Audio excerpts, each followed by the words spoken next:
In the beginning, there was only darkness, until the gods appeared. First, the Bountiful created the world, blessing it with all kinds of life, fertile soil, and endless blue skies. The Aesthete took interest in the humans the Bountiful created, and inspired them to build homes for themselves, as well as all manner of creations befitting the gods. The other gods, however, were not as benevolent. The Frenzy desired a change in this new world, and created monsters to sow dissent and chaos. The Subjugator tore away a piece of the world, hurling it into a dimension all its own, and twisting its inhabitants into Endermen that it alone could control. The Violent tore away another piece of the world, and filled it with his rage, turning it into the Nether. The Blind, enraged by the light and sound of the surface, burrowed himself deep into the underground, creating a kingdom of silence and darkness. The Ruinator looked upon all this and smiled, creating a beast of unforeseen death and destruction to lay waste to all else.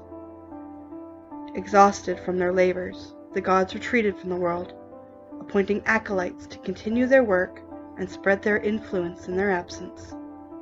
And this is where our story truly begins.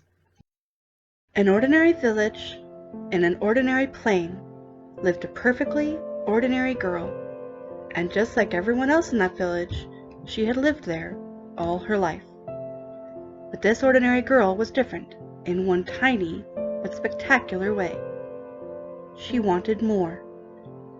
While everyone was happy walking the same street, talking to the same people, doing the same chores, this girl would find herself looking up at the skies and wondering, what else did the world have to offer? All her life, she had been told that leaving the village was dangerous, especially at night when the monsters appeared. The walls around the village had kept them safe all this time. To venture beyond them was lunacy. But she knew, in the depths of her soul, that she was meant for more than tending fields and keeping pigs. And so, early one morning, she packed the few things she owned and left to find what it was she was meant for. The journey was long and difficult, traveling through forests, scouring across seas, learning to fight the monsters she once feared, until one day, something caught her ear. Unsure what it was or where it came from, she turned her boat toward the sound and followed it as it called out to her. Before long, a village, not at all like the one she came from, came into view. Maybe this was it. Maybe this was the place she was meant to be. Excited by what awaited her, the girl left her boat at the shore and raced off to the village, to find it empty. Not sound nor soul to be seen. Why was she called here of all places?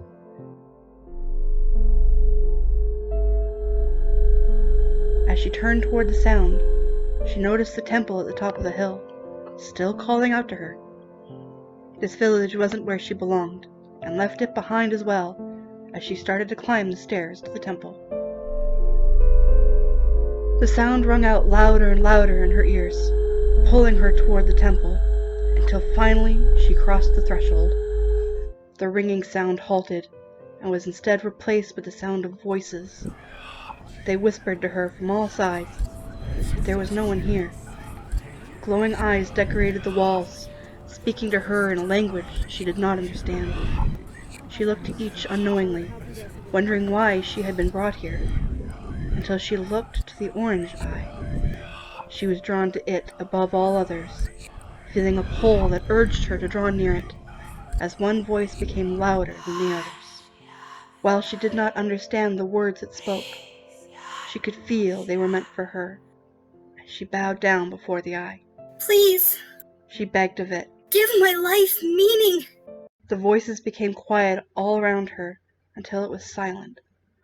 Fearful she had somehow displeased the eye, she turned her gaze toward it as it pulsed with power. The same energy enveloped her, feeling warm and inviting, but became hotter and hotter until she felt she was being roasted alive. The girl cried out in pain as the energy raced into her right eye, burning itself into her mind and her body as her arm and face turned black. In just a few moments, it was over. The pain had stopped, but the girl was no longer the same. In those few moments, she had been imbued with the god's power. I am the Aesthete. The voice echoed in her own mind. From now on, you are my acolyte, my vision into the mortal plane, my right hand to do my bidding, the embodiment of my spirit. From the depths of the ocean, the aesthete lifted a spire of stone from the earth for his spirit to build upon. And though it took months of work, she did as he asked, finally feeling as though her life held meaning. But one day, the ground ripped open, revealing a dark and twisting hole and sucking her in. Master! She cried, Help me! just for everything to go black. Hey! Hey, miss. Are you okay?